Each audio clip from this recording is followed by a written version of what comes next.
Welcome to another week of Stool Perspective, where the two of us break down the booze news of the week. All the things that happen in the alcoholic beverage industry that we find either important or just vaguely kind of interesting. I'm Mike Morgan, and you are? Brett Coleman Baker. Cheers. Okay, we got stuff to talk about this week.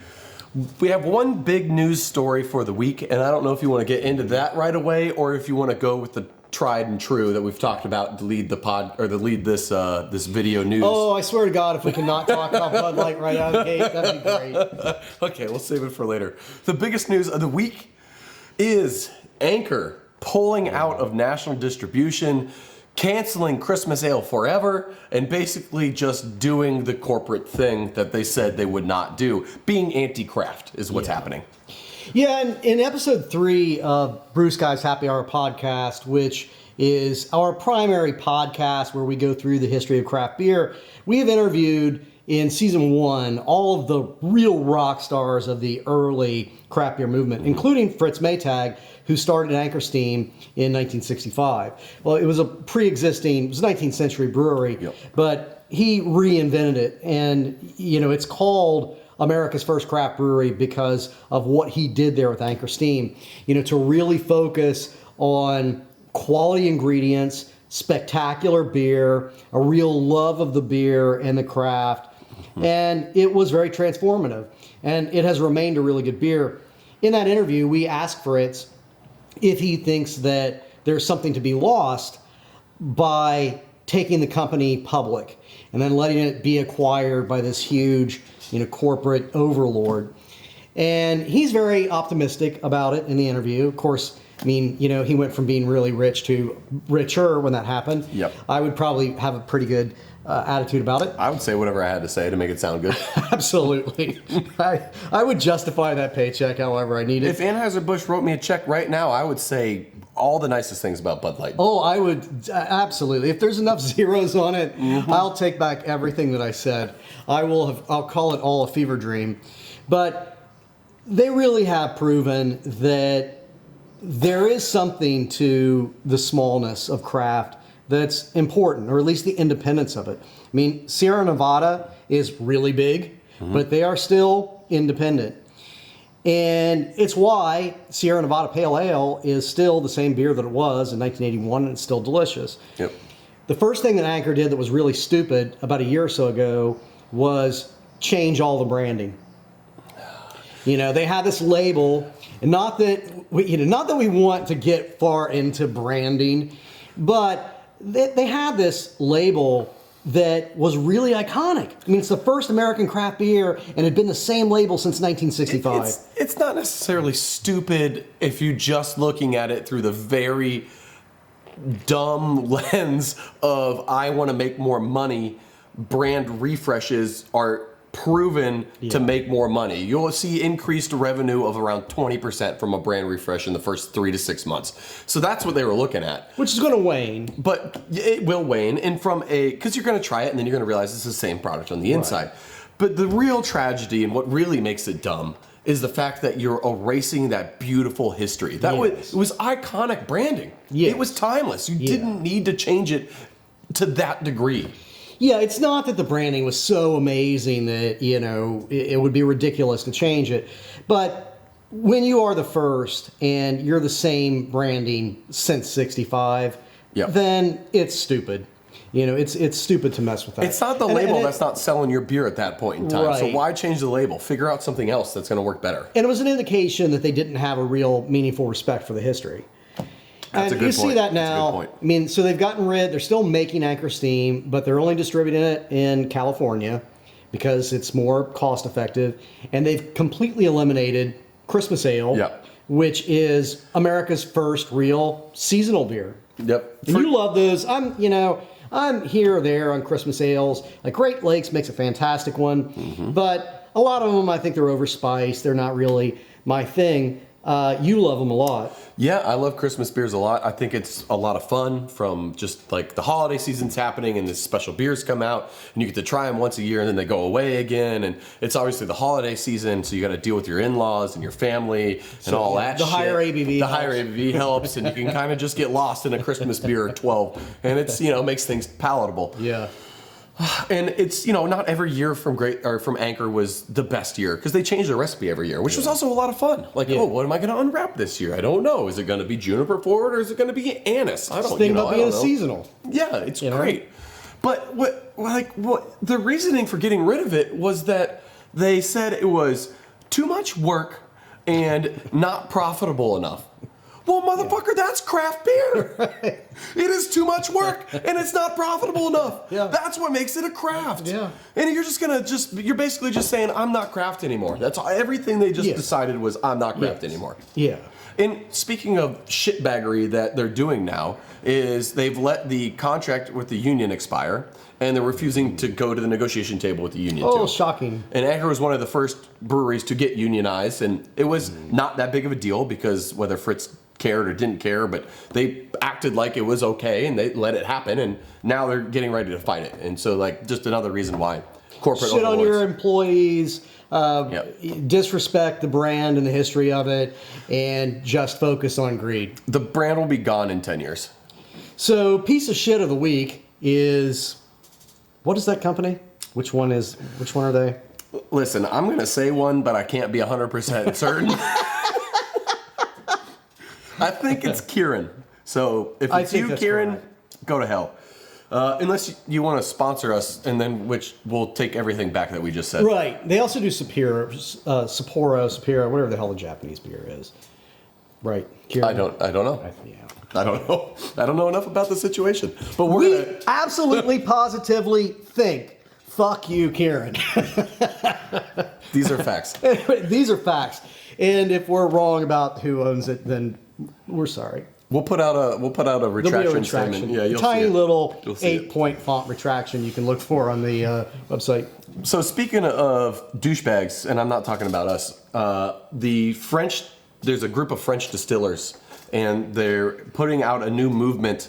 They're calling it the Natural Booze Manifesto, and they're trying to take the natural wine movement and apply it to spirits. Which means what? Well, that's the beauty of it. It doesn't really mean anything except you can feel like a pretentious douche if you get behind Sign me up! They're basically saying things like, we should use grain that's grown nearby and that's made high quality, and we should use wild yeasts when possible, and we shouldn't filter it because for some reason, if it's unfiltered, that's better. Yeah. Which I don't understand. Personally, there's nothing wrong with filtering. You're just removing stuff that doesn't taste good. So Right. Anyway, it's real dumb, and I just thought it was interesting that the French are just doing the French thing where they're getting up their own butts. Well, I mean, to the extent that you're focusing on buying local, you're focusing on quality ingredients. That's good. That should just be baseline. That should just be the way things are. Anyway. Yeah, I don't know. Ordering the second cheapest wine on the menu. No longer a life hack. Yeah? Yeah, apparently. I didn't know I usually do that. But well, it's been a long known life hack is like, don't get the cheapest thing, get the next cheapest thing. Yeah. You're going to still get a good value. It's going to be a lot better than the cheapest one, and you won't look like a cheap ass around your date. Right. Well, I mostly did it for the second reason. it's too well known now. This high hack is well too known. So all these restaurants and bars are basically having a low quality product as a second cheapest option and making even more money on people who think they're getting a good deal when you're actually getting the worst deal. So the moral of the story with this article, this wine sommelier put this whole article about how, don't order the second cheapest just without looking at it. They basically say, just get whatever wine you like at the end of the day, which it's a non-story is the point I'm saying. And if you're ordering the second cheapest wine, just order the second cheapest wine. What are you doing?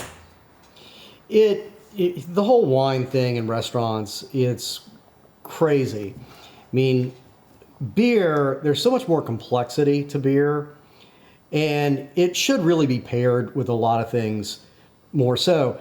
but you can't make the same kind. You can't mark beer up the same way in a restaurant that you can wine simply by expectation. Mm-hmm. It's ridiculous how much wine is marked up in most restaurants. It's like 500% at least. Yeah. They're buying a bottle for $10-15 and they're selling it to you for 50 or 60. Yeah, I mean, it's the equivalent of charging about $15 for a beer. Yeah. Or maybe 20 a lot of times. And, yeah. You know what pisses me off about wine? It doesn't taste enough like grapes. Some of it does. You can, I can find you some really cheap wines that taste a lot like grapes. Great. Manischewitz me up, baby. I used to, when I was in college, because of the Guns N' Roses song and it was cheap and I was a drunk, I drank a lot of... Rain? No, but if there's a wine, I'll drink it. Night Train is a really terrible cheap wine. The name just sounds bad. The thing about it, and it's got this it's like a black label with a train going through. It looks like there's a crime involved, and the crime is the liquid inside. It's like an apple wine that tastes like grapes and gasoline. Yeah, so somehow it's made out of apples, but it tastes like grapes and gasoline. And it used to be like $2 and something a bottle. It was really bad. Well, Night Train. Yeah. We do have a sponsorship spot available for Night Train. Right. If Night Train representatives are listening right now, please reach out. We will talk really nice things about your delicious apple grape wine. We will, call it quaffable. Do you remember how tasting. all alcohol is bad for you now? I remember hearing something about that. Yeah, we just talked about it last week. 60 new diseases all caused by alcohol or something. I don't think it was news, but sure. Anyway, now some alcohol is good. Breaking news. Well, having at least one alcoholic drink a day may lower the risk of suffering a stress-related heart attack. Or a bunch of other healthier things probably, but sure. Yeah, Here's to that. No heart attack for me. One glass a day for women, up to 2 for men, has been found to suppress the amygdala, a region of the brain responsible for stress. Very different from what suppressing the amygdala was in my mind. It was much dirtier. I just like the fact that the more I drink, the smaller my brain gets. That's what I'm taking away from this. Yeah. Well, speaking of small brains, Bud Light. Mm-hmm. Oh, thank God. Bud Light, the decline. It's up to 29.9% down. Just a tit hair away from 30%. Now, the interesting thing about Bud Light being down is, as we covered last week, all those things. But Modelo is now the #1 sold beer in the country over Bud Light, which we talked about last week. But I wanted to add some caveats this week. Modelo is the #1 brand sold in the U.S. by dollars, not by volume. And it was only for the last 4 weeks. And it was only for off-premise consumption, so cans and bottles. So while Modelo is the #1 in a certain section, it's for a very small time frame, for a very specific set, and only for dollars, not for volume. So if you were wondering... Important caveats. Yeah, they're important caveats. They often get overlooked. So what is still by volume? By volume, it's still Bud Light. It's still Bud Light? Yeah. Crazy. And to add a little bit of context to that, so if you go down to your local gas station, your convenience store, or whatever, and you see all of that beer that's in there, all of the beer in there, and imagine that store now across the whole country. Out of all the beer sold in the whole country through those convenience channels, 8.4% is Modelo, 7.3% is Bud Light. Wow. So that's almost 15% of every beer sold is Modelo or Bud Light, which is just kind of staggering. That is staggering. I mean, craft beer wouldn't even be pushing 7%. It wouldn't even probably pushing 1%. The Bud Light thing is still, it's fascinating. I made a bet with my neighbor last week because I was drunk that Bud Light would go out of business by Memorial Day of next year. I really don't think... What kind of bet is that? I had to be reminded of it the next day. So that's the kind of bet it was. Okay. I'm going to stick to it, man of my word and whatnot. But would you bet a case of Bud Light? $10. Oh, okay. Yeah. Oh, so a case of Bud Light. Yeah. It was the same bet. We have an ongoing bet over various things, my neighbor and I, and I beat her over the election in 2016. I predicted Trump, and nobody was with me. I should have bet a lot more. Really, I was one of the few people in my world. But so. I don't think that Bud Light is going to cease to exist a year from now, and I might as well go ahead and hand her that money, although I'll roll it into a new bet. But I do think that it's going to go the way of Schlitz. So I think that we are going to see its decline. I don't think it's going to cease to exist, but it's going to cease to be number one. Yep. And it's probably going to become a budget brand within a year. You can't do this amount of discounting. I mean, we're rehashing the same stuff we've rehashed for 4 weeks now, but yeah, you can't do this kind of discounting. You can't have this brand damage and recover. There's too many people that are too strongly opinionated about their barely different beers, and they're not going to go back. Although her point was that the American memory is about 30 seconds long, which is very valid. I mean, Americans don't seem to care a lot about not only facts, they just don't seem to even care about the things that they cared about 3 weeks prior.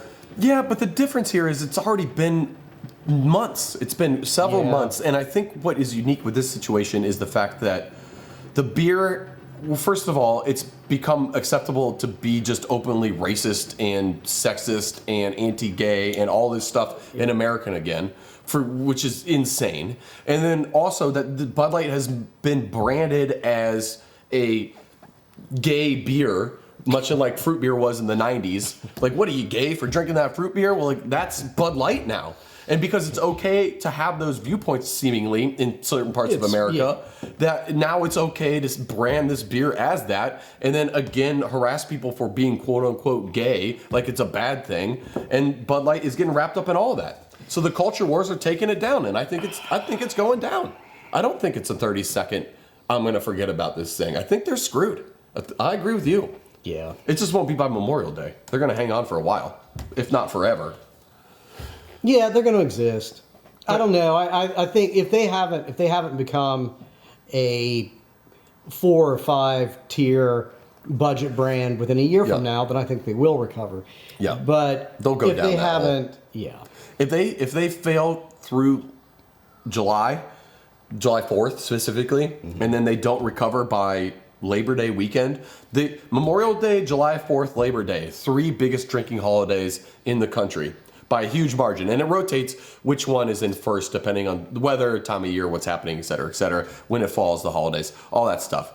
Now, everyone always thinks it's, before Thanksgiving, the night before. That's the biggest on-premise, but the biggest off-premise and the biggest beer-selling holidays are those 3. If they can't recover by the 3rd one, yeah, you're right, they're toast. Yeah. That's it. If Bud Light's not back on track by September 5th, it's done. Is it legal for us to do a bracket around this, put it on the website, take money? Can we get into gambling I think everything up until the taking money part is okay. Shit, that's the best part. We could sell our consulting services as being part of this. Buy our consulting services, you can get into the pool. Yeah. We're going to workshop this. Pay attention. Check out the Brew Guys website and our YouTube channel. We'll keep you updated. We're going to figure out what's vaguely legal. And what we do that's not legal is going to be a witch hunt.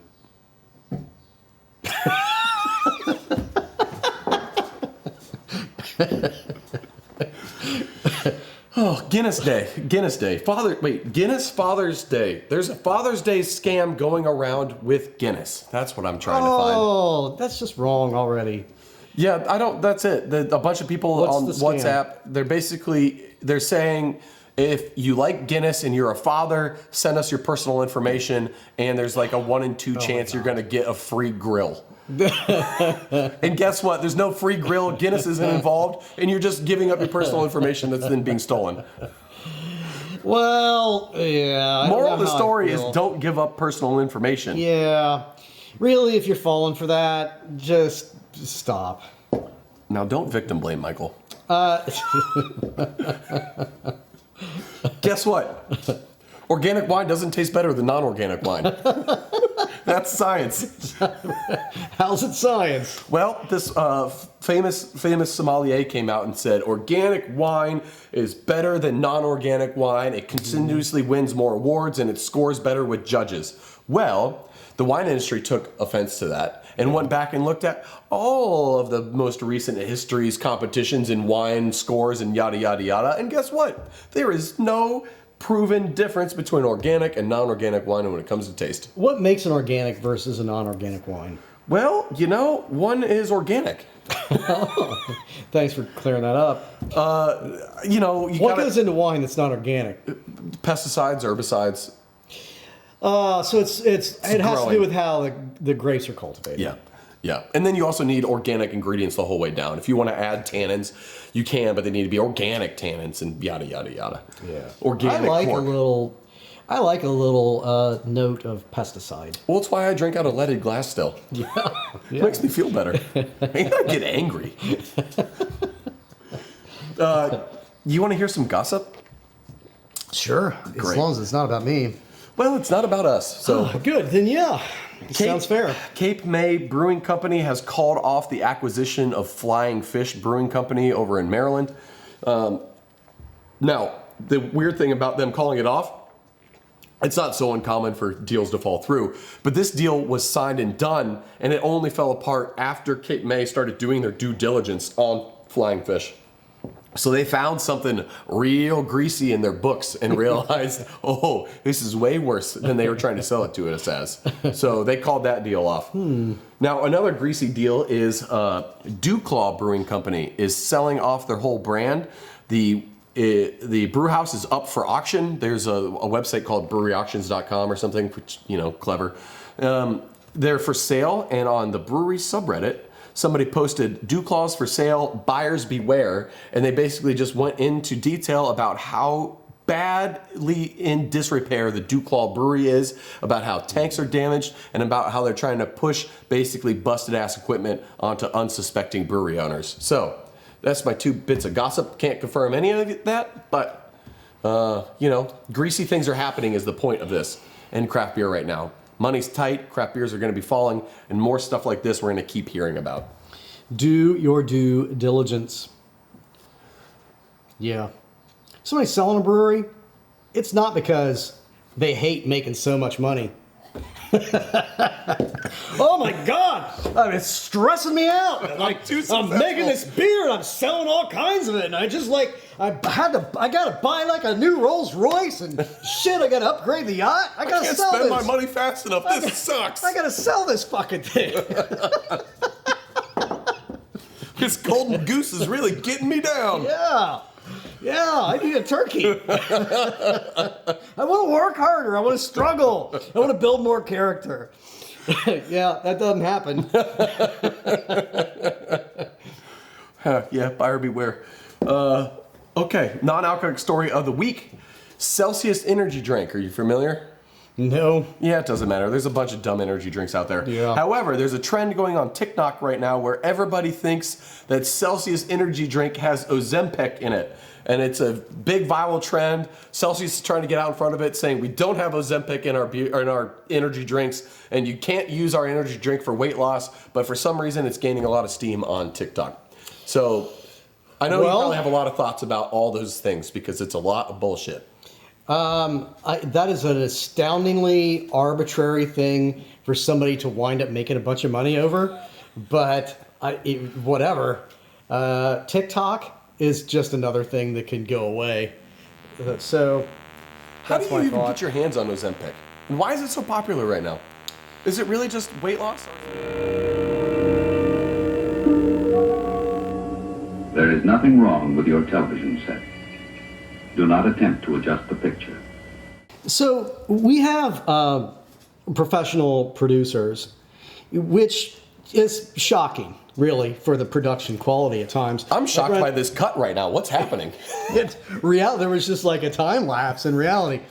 What happened is like the battery ran on camera. And so the Ozempic thing, what I started to say is that in addition to being a very effective drug at lowering A1C levels, it also seems to suppress appetite, which is really effective at weight loss. But in addition to that, they're starting clinical studies around some evidence that it also suppresses cravings for alcohol and other drugs. Interesting. But it sells for something like $990 some a dose. So that's why rich people are getting into it. That's why rich people are getting into it. It's why you can't get it in California. There's not like a shortage problem in Kentucky or West Virginia because nobody can afford it.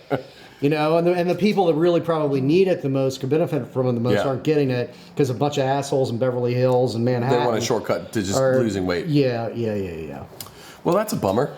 Yeah. Well, the other if it's that much a dose, it would never be an energy drink for the TikTok dum-dums out there. Right. Yeah. I mean, how stupid do you have to be to believe that somebody's going to stick a $990 some drug into an energy drink that costs you pay $250? Yeah.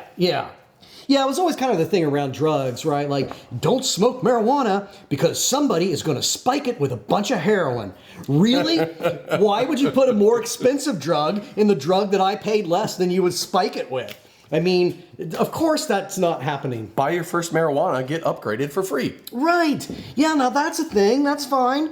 But you got to start with the gateway drug, man. It's how it works. I heard it from Nancy Reagan. But the other non-booze story of the week. Last week, I mentioned Cormac McCarthy, which I have a habit, I do periodically, and not everybody knows who Cormac McCarthy is. I don't know who he is, and we talked about him last week. Last week, I thought that Cormac McCarthy was the greatest living writer in the world, and I still believe that last week... Did he write Old Man in the Sea? No. That guy died a long time ago. Shit. But he wrote Blood Meridian is a book that's probably considered his best book by a lot of people, including me. But he wrote a lot of things that became fantastic movies. No Country for Old Men, that the Coen brothers did. That's a Cormac McCarthy book. The Road, the really dark-ass movie, is a Cormac McCarthy book. And there are several others. But he's no longer the greatest living writer in the world because he is now dead. He died this week. And he was 90-some years old. He just released a couple books a year or so ago, which were not his best books. But they were damn good writing for a guy that was like 95. So, well, here's to you, Cormac. Our question of the week. You've mentioned producer Adam before. Oh, yeah. He's still alive, despite the odds. Is he the only producer? And if he isn't, is he your favorite? Oh, man. I mean, he's not... The first part's really easy. He's not, he's not the only producer. We also have Dan Fennessy. And Dan is actually running the camera right now. He's the one that just fucked up. And director. Dan also and director. He's also the director of these things that we do. And... I like them both, and if I said that Adam, I just can't answer the second part of it because Adam's very sensitive. He, I don't want to make Adam cry. Just not gonna. Well, when you have skin as baby smooth as his, you're gonna have feelings as well. He just threw something right. Right there. Toddler tantrum. I said that I love them both equally, and he threw shit. Damn it, Adam, the adults are working. God. Anyway, check out the Brew Guys Happy Hour podcast. That is our other shindig. We are doing an oral history of craft beer. Yeah. You can get it anywhere you listen to your podcasts. Please make sure to like, subscribe, comment, share, do all of that stuff for both of our YouTube channel, which is the Brew Guys YouTube channel, and our Brew Guys Happy Hour podcast. We could use all the support that you can give us, which admittedly doesn't need to be a lot. Just slap 5 stars on there and maybe share it on your favorite social media platform, and we're good to go. You can send any questions to info@brewskies.beer. We will answer any questions on air eventually, and I think we covered it. It's Father's Day weekend, so if you have sired children whose names you know, congratulations. Cheers.